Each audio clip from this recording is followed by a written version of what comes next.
काफ़ी सारे साधकों को बताया जाता है कि जो भी साधनाएं करना चाहते हैं वो गुरु के निर्देश पर करें, गुरु की देख रेख में करें।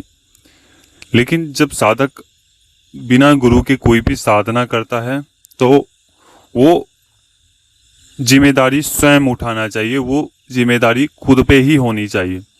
ठीक है, क्योंकि आपके गुरु ने बताया है कि यह साधना मत करो, क्योंकि आपको इसमें खतरा हो सकता है, इसमें परेशानी हो सकती है। लेकिन फिर भी आप इस बात को नहीं समझते हो और फिर भी आप उस क्रिया को करते हो, उस साधना को करते हो जो आपको नहीं करनी चाहिए, और एक ऐसे परेशानी में फंस जाते हो जहां से कोई निकालने वाला नहीं होता है।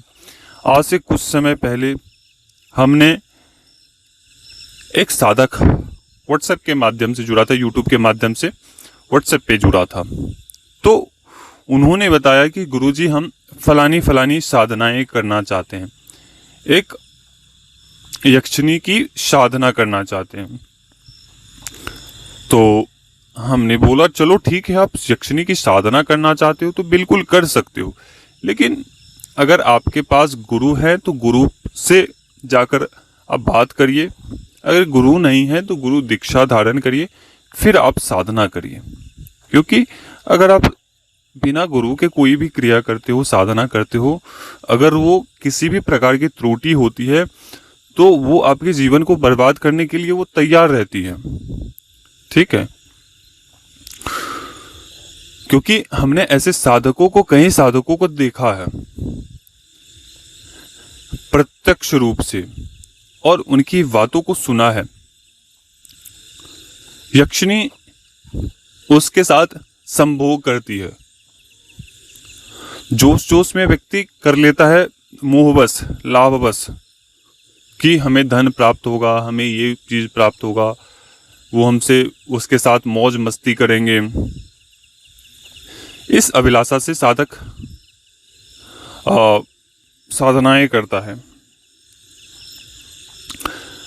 वह कुछ हद तक सफल भी हो जाता है, लेकिन उसकी जिंदगी नर्क से भी बदतर स्थिति हो जाती है।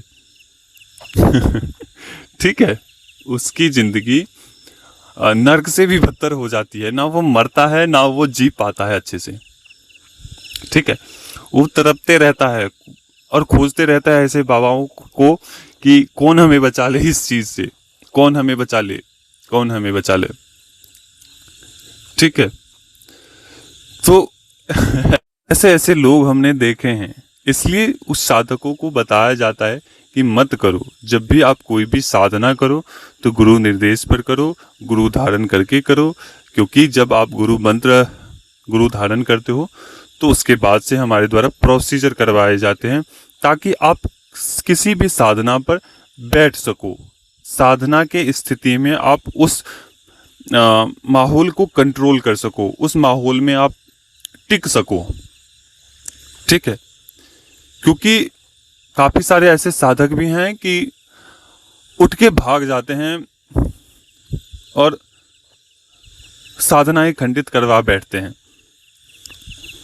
ठीक है, क्योंकि कोई भी साधना करो तो पूर्ण करो, अगर कोई भी साधना नहीं करते हो तो अपूर्ण मत रखो। जब तक कि आपकी साधनाएं पूर्ण नहीं होती है तब तक आप चाहे तो उन्हें आरंभ ही मत करो, अगर किए हो तो उसे पूर्ण करो। अगर इस बीच में आप छोड़ते हो तो उसके दोष लगते हैं। ठीक है, आपको गुरु को बताना चाहिए कि हमने यह साधनाएं छोड़ दी है, क्योंकि वह गुरु ही उस दोष के काट को जानता है, उस साधना के दोष को काट को जानता है। ठीक है, गुरु के पास उसकी काट होती है, तभी वो आपको साधना पर बिठाता है। ऐसे हमने कई और भी साधक हैं जो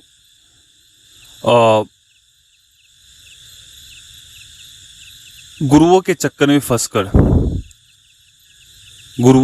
में फंसकर इस प्रकार की साधनाओं को कर लेते हैं और जीवन भर वो बिलखते हैं, रोते हैं और कोई भी बचाने वाला नहीं आता है उसे। एक दिन ऐसा होता है कि उसकी अंत में मौत हो जाती है और उसे कोई देखने वाला नहीं होता है और उसकी आत्माएं भटकती रहती है, जीवन भर भटकती रहती है और वो ना वो पितृकुल में जाता है ना वो किसी कुल में जाता है, वो केवल भटकता रहता है। ठीक है, ऐसे हमने बहुत सारी साधनाएं देखी, हमने इस प्रकार की चीज़ें देखी है और काफ़ी सारे ऐसे होते हैं कि जब वो एक तो साधना के दोष लग जाते हैं शिष्य को, ऊपर से गुरु के द्वारा बंधन लगा दिए जाते हैं काफ़ी शिष्य के ऊपर। हमने बहुत सारे शिष्यों को देखा है, काफ़ी सारे जुड़ते हैं ना, तो बोलते हैं कि हमने फलानी जगह साधनाएं करी, लेकिन देखते हैं कि वह उसके ऊपर तो गुरु होते हुए भी इतने प्रकार के तंत्र उसके ऊपर बंधे हुए हैं, लगे हुए हैं, इधर निकल रहे हैं, उधर से शक्तियाँ उठ रही है। तो कहने का मतलब ये है कि कुछ ऐसे साधक भी हैं, कुछ ऐसे लोग भी हैं कि गुरु के नाम को बदनाम भी करता है और कुछ साधक भी ऐसे हैं कि गुरु के प्रति जिसके पास भी जाओ उसके बन के रहो। ठीक है, कभी यहाँ कभी वहाँ, ऐसे में आपकी स्थिति कभी भी नहीं सुधर सकती है। आपके दिन प्रतिदिन केवल रसातल में ही जाओगे, कहीं भी जाओ, एक जगह जाओ, लेकिन पूर्ण रूप से जाओ, शुद्ध मन से जाओ, भरोसे से जाओ। ठीक है, अगर 5 दिन 6 दिन में लाभ नहीं होता है तो फिर और देखो। ऐसा नहीं है कि एक ही जगह पर आपको टिक के रहना है, जहाँ आपको स्वस्थ होना है आप वहाँ से स्वस्थ हो जाओ। ठीक है, चलो ये सब बातें बाद में है, तो अभी तक के लिए अनुमति दीजिए। जय श्री महाकाल, जय महाकाली, जय भैरव। और जिन लोगों ने भी सब्सक्राइब नहीं किया है तो सभी लोग सब्सक्राइब कर लीजिए। माँ महाकाली आप सभी के ऊपर कृपा करें।